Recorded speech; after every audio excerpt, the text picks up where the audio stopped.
So what has yet happened in the Supreme Court is that the Supreme Court presided over by Chief Justice Gertrude Sokono 5-0 unanimously. They have decided to stay the decision of the Speaker of Parliament declaring forces vacant. The court said real issues of natural justice, as in these 4 MPs were all not given a fair hearing, were not yet. And so the matter also has to do with representation. They have been to represent their constituents, also not taking cognizance of. And see, even though the lawyers for Alexander Afenyo-Markin asked for an interim injunction of 10 days, the Supreme Court, in their wisdom, panel chaired over by the Chief Justice herself, decided to grant the injunction until the full determination of the suit. And so what they have done now is to restore the status quo. That is, all those 4 members of Parliament have been directed to actually allow them to perform their duties as members of Parliament until the full determination of this suit. The case was made by Afenyo-Markin and his lawyers, led by Bakwesi Abedu and Jogate Aomuba Court, in there to make the case that these are serious issues, that they do not believe the Speaker of Parliament had the power to act the way he purported to have acted. And the Supreme Court has largely agreed with them, so much so that they have given them more than they requested for. They requested for 10 days interim injunction. Court now granted the injunction up until the full determination, but they have made some consequential orders that the Speaker of Parliament and the Attorney General must file their statement of case in 7 days. On the filing of the statement of case in 7 days, all the parties would have to find a joint memorandum in 7 days so that the matter will be expeditiously delivered. What it now means, say, MPs, were all the 4 MPs not present at the Supreme Court? No, they were not. In fact, this action was not started in their name. Afenyo-Markin filed this action as a citizen of Ghana. As a citizen of Ghana, okay. About a breach of the Constitution. Of the Constitution, that's fine. In his words, allegation. That's fine. So that is what he came to court to do. The court has granted that, and the court has directed Speaker of Parliament and Parliament as an institution to allow these 4 MPs to do their work, because the Supreme Court also did what they call the balance of abilities, to say that ultimately, if this case is decided and it ends up in the favor of the Parliament of Ghana and the Speaker's ruling, the Speaker can just go ahead and enforce the ruling. Yeah. But if it goes against the Parliament of Ghana, by which time these members would have been denied the right and opportunity to represent their constituents, that will be irreparable damage, for which reason they balance the probability and have granted an injunction. A balance of convenience. Balance of convenience. Yeah. Okay. But that's okay. What it means, they say, and I don't know, was the Parliament of Ghana represented by a council? No, this was an ex parte application, which means that it is only the lawyers for the applicants who were heard in court, and that is why they actually asked for 10 days, because the normal learning is that ex parte injunction of this sort only subsists for 10 days, after which you come for a repeat on notice. But the court, in its own wisdom, decided that this is a very important matter, for which reason they have granted it up until the end of this case, and the full determination is done. Video now was sending a lawyer Jogate in the full robe. I'm not representing Afenyo-Markin.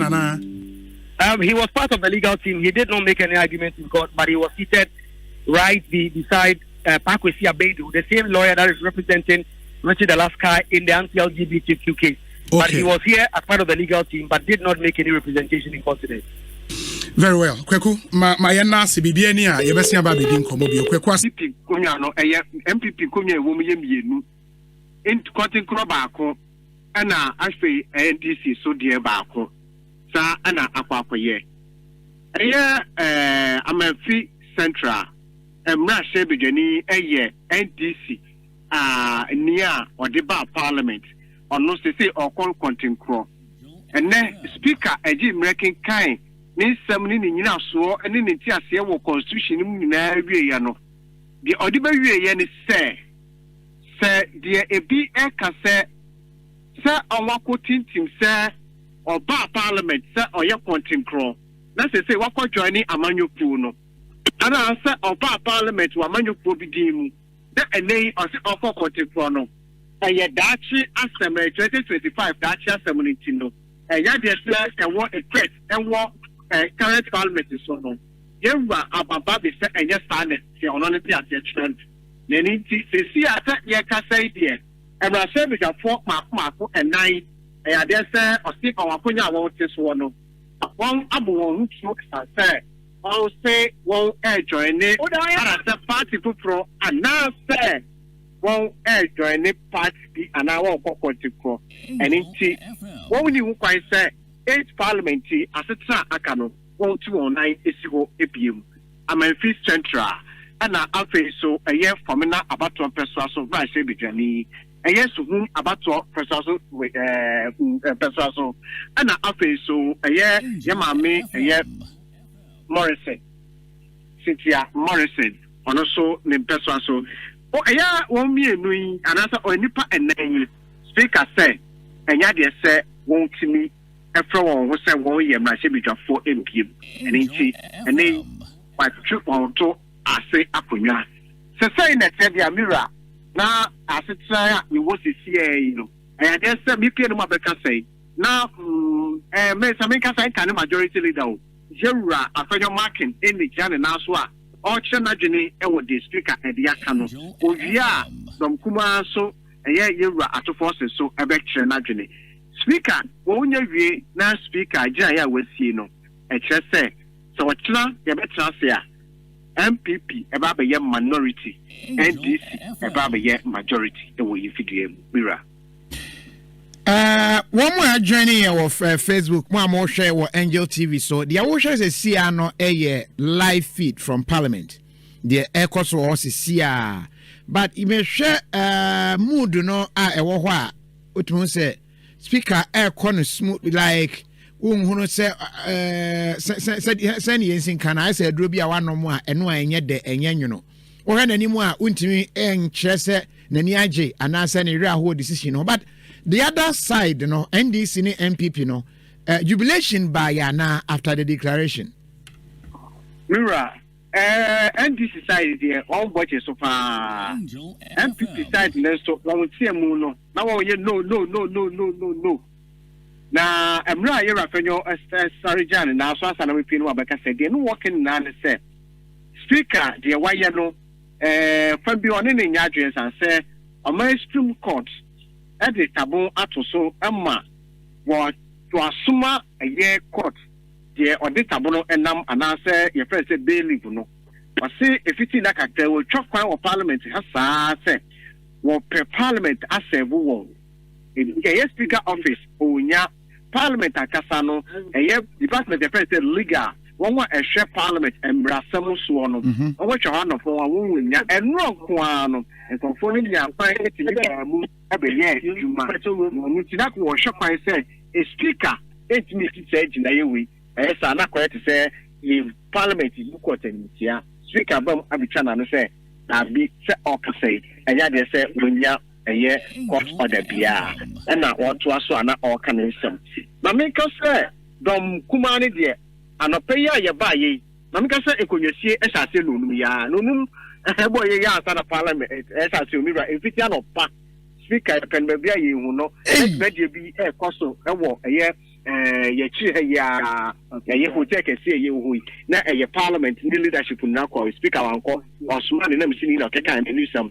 Ya bona fiti anopa no ndua na o say ka ye class na parliament shafe no mira speaker bona no nine bopo e musi madu asa wo twa na obewura mi ansa jemejeme no numbo ye ya wato ase a na o shafe so wo jemira kenkai odi sima bi ese drum e na kenkai ne nsema wa kuchi no e kire mu a wie ye o si ni poste de wo bi ka se eye featureless se on daache e na ye no enye sa na tie or no need to say now. Sir, inipa and nine. NDC ni bako, NPP you country crop back on. I guess Akunya want this one of what you claim. Recat, Mira. Prince, Mekaisa, many word this uncle way, our phone so edge change pa. A fast scenario say, Mafaka say, Medicano, air cock crew so. Meteka no mua, Adrian Sachraba, Nemum Cano, said Miko could do.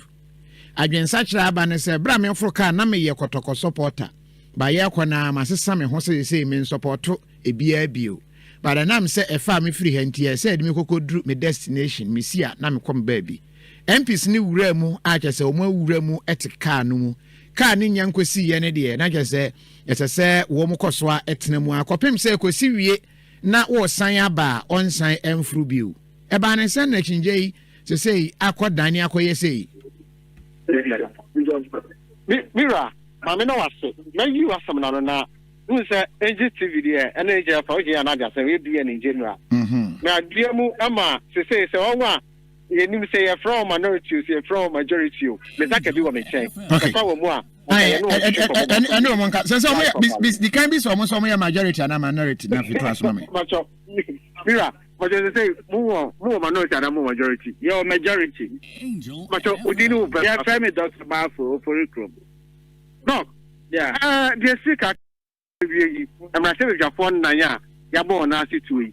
NPP mama you come you and a country club and no come home. And I'm they say a shot there.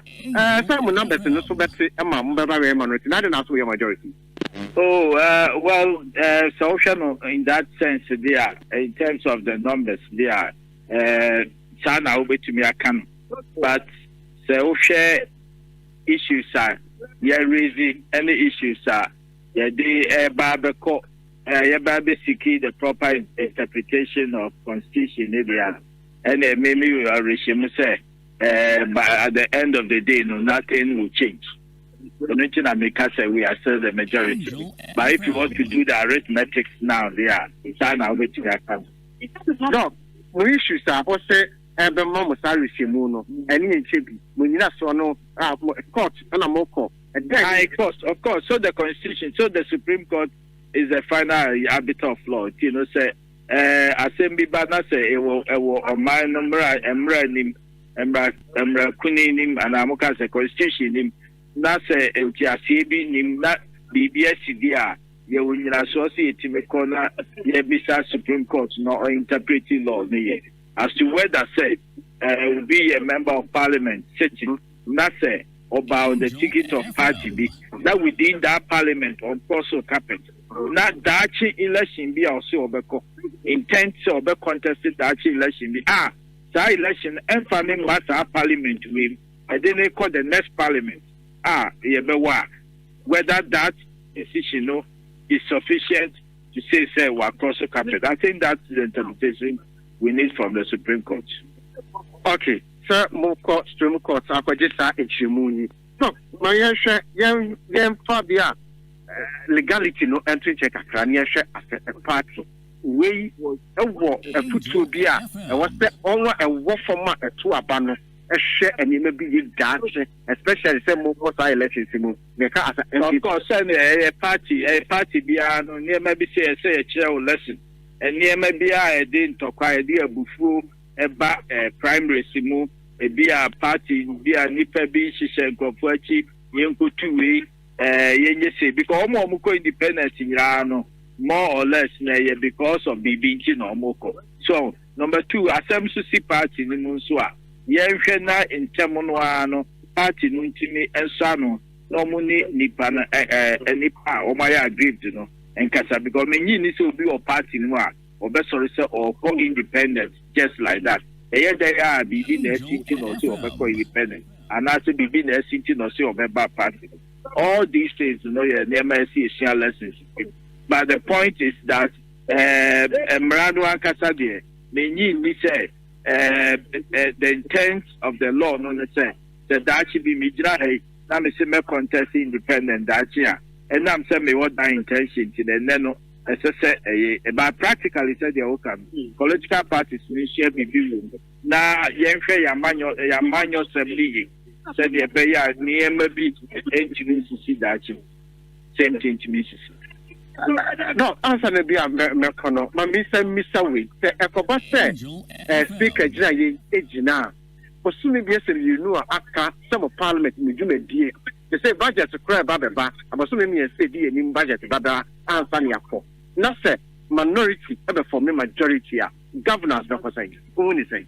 Oh, Sanya, what shall be, and they do on one will cross the bridge. What I say, and they do, I will cross the bridge. You know, governors said, yes, near me, say, Yama, mine, you the member parliament. BBS parliament, you catch a Ghana for.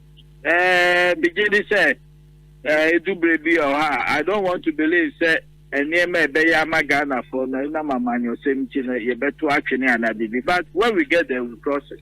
You say you need I cannot speculate now. The Crockramu speaker can ruling near the now to an no. Engineer, I know who speaker so we know. Oh, no, Tiasio, I'm running no working kind. Basement Tiasia and said a mechanic 4 years ago said, I did not agree with Speaker Michael Green. And ye Pamo, ye declare for me that seat in the vacancy.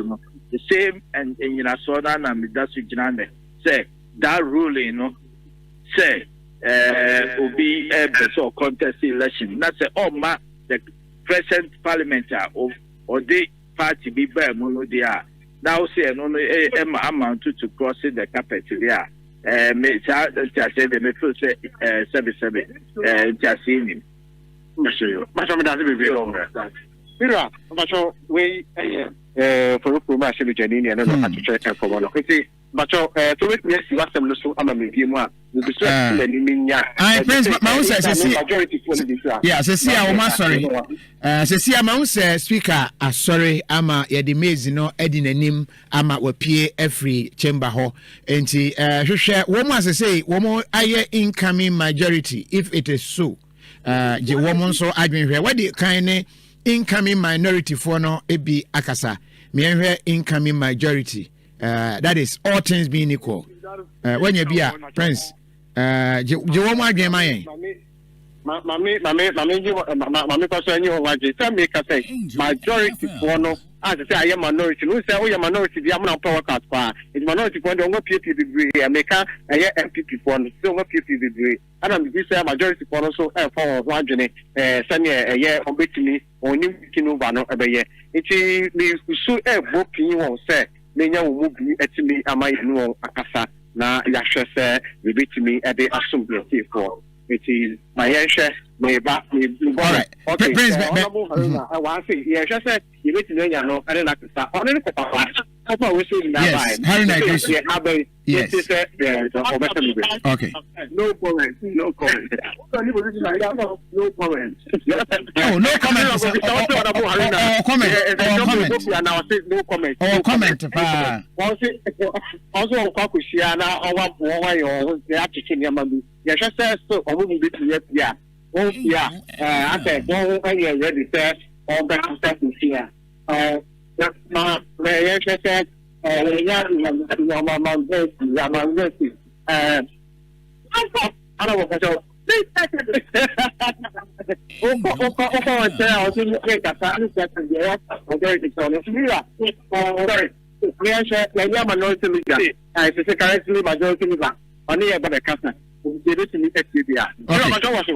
I know so far yet your Prince. I am majority leader, and a new majority leader of the parliament of the new majority. Are you ready? Are you ready? Based